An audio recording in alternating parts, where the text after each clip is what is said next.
With more insights into emotional freedom techniques, this is another free sample taken from the EFT Hub resource, featuring over 100 hours of tapping material and over 50 top tapping professionals. Here is your host and creator of the Hub, Gary Williams. And now we're going to share some time with Sue Beer. Hello, Sue.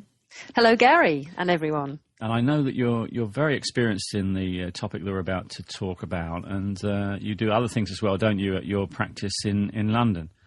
Yes, I do. Yes, I specialise in the area of addictions and helping people to overcome those problems. And I guess the twin side of the same coin is that I've come to realise that, in a sense, all problems are addictions or some kind of state that we've got stuck in, and so it's a question of what isn't an addiction in a sense. Right. Did you really get involved though with addictions before you got involved with EFT? Yes, because I was a practicing therapist, psychotherapist, NLP, hypnotherapist pre-EFT. I'd already been working with addictions and a whole variety of different emotional problems as well.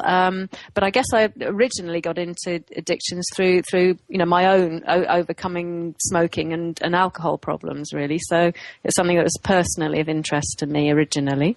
Right. So you had some experience, hands-on, as it were.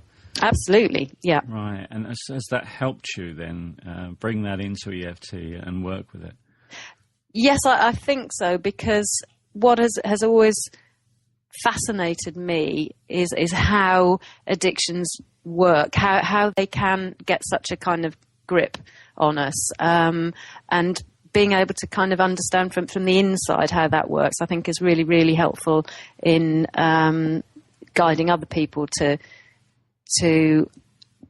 heal themselves, really, to kind of undo how they've got themselves tied up in a whole way of thinking that's actually maintaining the problem. And I just think that with EFT we get to be able to sort of go deeper into our own unconscious processes, and so that sort of speeded up the way that we can understand addictions and therefore undo them. So yes, it to answer your question, it goes before EFT, but also I think that the EFT has kind of just helped in so many different ways to further our understanding of all kinds of emotional, psychological, physical problems, really. And what would you say were the major discoveries that you did make when you were exploring the subject? That one of the main things, I think, is that things aren't always what they seem. Like, for instance, you would think that we could maybe become addicted to things that give us something that is positive.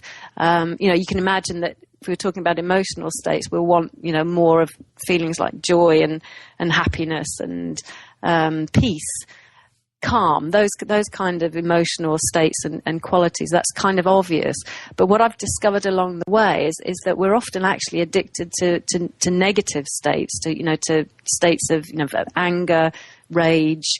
We can even be addicted to the problem state itself because it can give us something at a deeper level or in a way that's kind of outside our conscious awareness that we actually value.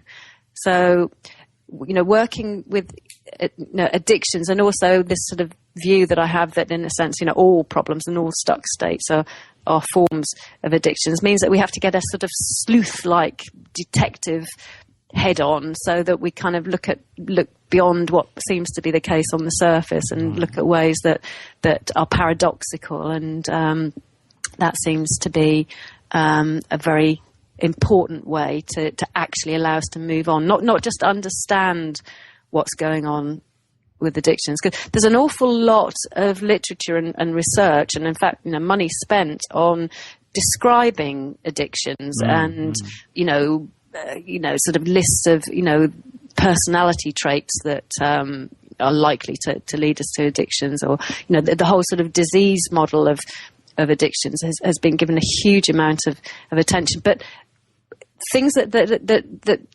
describe the problem absolutely contribute to the field, but won't necessarily allow us to move on from it or to find sort of solutions that work in the long term. Right.